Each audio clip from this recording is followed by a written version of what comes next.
Galata kabanera siwa keessuuf dhufnee jirra ulfinna baga gammaddan. Waaqayyo inni kallattii hundumaatiin isin gargaaree guyyaa har'aa kana isiniif laatee galataa fudhatu. Akkuma beekamu waldaan keenya waldaan dinqiifannoo Kiristoos addunyaalessaa Gincii guyyaa har'aa sirna cuuphaasee kan raawwatudha. Obboloonni koo na bira jiran kuni yeroo dheeraadhaaf barumsa fudhatanii har'a garuu Waaqayyo isaan gargaaree dukkana keessaa gara ifaatti darbanii sirni cuuphaa isaanii ara raawwatama. Galateeffadhaa Waaqayyoodha. Egaa yaa obbolaa koo kaleessaa dukkana keessa hin beeku. Dukkana keessaa garuu gara ifa dinqisiisaatti Kiristoos isin waame. Isin duuka buutuu Kiristoos taataniidha. Isin carra qaboota.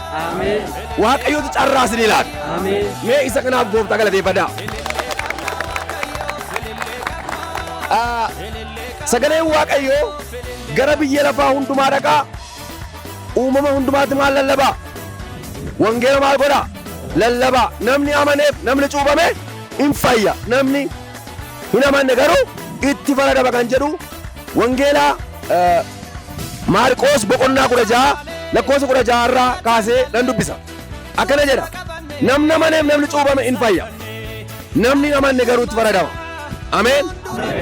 Ameen. Warra anatti amanan biratti milikkitoonni kun hin argamu. Warra anatti amanan kun maqaa kootiin hafuurota hamoota hin baasu. Ameen. Afaanota haaraadhaan hin dubbatu.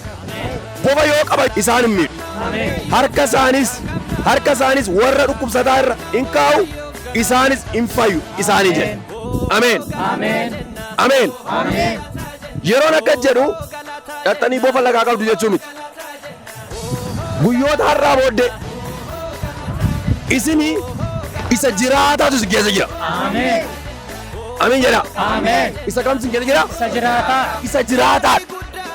Waanni gooftaan Yesuus Kiristoos inni isin argattamuun keessummaa miti. Isin irraa addan ba'u. Hamma dhuma barichaatti isinii wajjin ta'a. Kanaaf wantan isinitti dubbadhu maqaa kanatti ergamantanii aangoon du'aaf dukkanaa si irratti hojjeta. Lolamuun jira. Kallattii garaagaraatiin rakkinni garaagaraa si irra ga'uu danda'a. Garuu isin mo'uu hin danda'u. Summiin biyya lafaa isin hin danda'u. Isa kanaaf gooftaa galateeffadhaa. Cuuphaa nuyi har'a cuuphamnu kana Yesuus Kiristoos cuuphameera. Wangeela Maarqoos boqonnaa 1 lakkoofsa 9 nan dubbisa. Bara sanatti Yesuus Naazreet mandara Galiilaa dhufee Yohaannis Yordaanositti isa cuuphe. Yohaannis akkuma Yesuus bishaan keessaa ba'een bantiiwwan waaqaa isaa qabuuf isaaniif hafuurri qulqulluun akka gugeetti dhufee irra buusaa arge. Maqaa gooftaa Yesuus Kiristoosii ammaa jalqabee qulqulluun hafuura Waaqayyoo isin irra bu'u. Hafuura qulqulluun isin argatu. Hojii ergamootaa boqonnaa 1 lakkoofsa 8 yoo dhannee furan akkana jedha. Hafuurri qulqulluun yommuu isin irra bu'u humna hin godhatu. Maal godhatu? Maal godhatu? Humna godhatu. Hanga handaara lafaatti dhuga baatuu koo hin taatu. Kanaaf baay'een keessan kan hin yaadadhu guyyaa dhuftanii gooftaa wajjin wal argattan hafuurri hamaan isin keessaa ba'e. Mitiire beeku namoota baay'eef keessaa nan beeku. Har'a garuu birmaduu baatanii. Mee galateeffadhaa gooftaa. Galaatiyaa boqonnaa 5 lakkoofsa tokko obboleessi keenya nuu baasa. Akkana jedha. Birmadummaatti akka nuyi jiraannuuf Kiristoos birmaduu nu baase. Ameen. Maal nu baaseera? Birmaduu nu baaseera. Ammas inni waanjoo garbummaa jalaa baataniif. Ameen. Kaleessa hidhaa seexanaatiin rakkachaa turtaniitu baay'een keessan. Har'a garuu Yesuusitti amanuu keessaniin waanjoo garbummaa jalaa baataniif. Ameen. Birmadummaatti akka jiraattanii Yesuus maal godheera? Birmaduu isin baaseera. Ameen. Deebitanii waanjoo garbummaa jalatti hin qabamina. Ameen. Maal hin ta'inaa? Hin qabamina bakka. Keessaa baataniit. Hamii keessaa baataniit. Ameen. Jireenya gadhiisii keessaa baataniit. Ameen. Har'a booddee isin ijoollee ifaati. Ameen. Haaleluyyaa. Ameen. Waaqayyoon galateeffadhaa. Kanaaf asumaan gara sirna cuuphaatti deemna. Waaqayyo nu gargaare. Kanaan dura baadiyyoota baay'ee keessatti biyya Bachoo namoonni baay'een cuuphamaa turaniiru. Har'a immoo carraan kan keessanii amma as keessatti Waaqayyo nu gargaareera. Waaqayyo nu wajjiniin ta'eera. Obsa guddaadhaan yeroo dheeraadhaaf barumsa kana barattanii abboomamuudhaan kallattii garaagaraatiin fuula Waaqayyoo deddeebi'uudhaan kadhachuudhaan deddeebi'aa kan turtan Waaqayyo isin eebbisu. Ameen. Asumaan gara cuuphaatti seenna.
abidda billaabada wangeelli keenya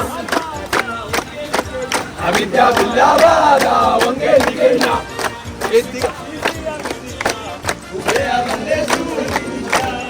itti qabsiisi abiddicha gubee abaleessuu nimicha itti qabsiisi abiddicha gubee abaleessuu nimicha itti qabsiisi abiddicha gubee abaleessuu nimicha Albaata wangeelli keenya Albaata wangeelli keenya Albaata wangeelli keenya Albaata wangeelli keenya Albaata wangeelli keenya galanni ulfinni siif haa ta'u. Ameen.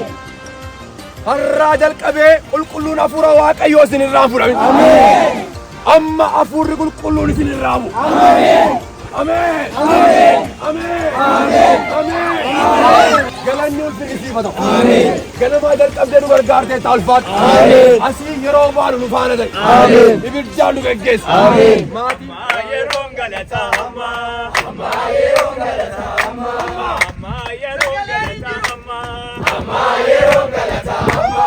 Amma yeroon galataa amma. Amma yeroon galataa amma. Amma yeroon galataa amma. Amma yeroon galataa amma. Yeroon galataa amma. Kono yarata amma. Yeroon galataa amma. Kono yarata amma. Yeroon galataa amma. Kono yarata amma. Amma yeroon galataa amma. Amma yeroon galataa amma. Amma yeroon galataa amma. Amma yeroon galataa amma. Agalateeffamu maqaansaa qawwalaalee ammachamuun nammaloo taa'ee gummeessa kinan yeelaloo jirannee dhokatee naalaluu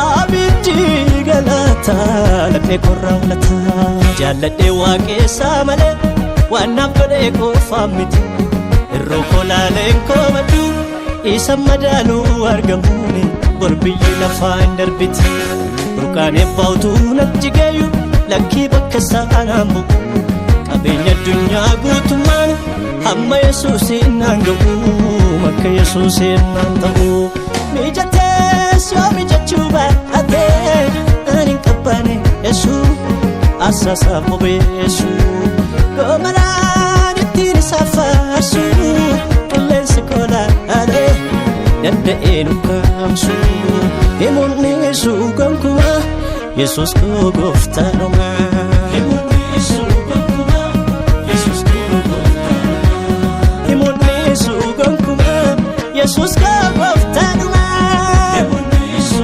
gonkumaa Yesuus koo gooftaadhuma akkaniin daagannetti isa gee mul'ee natti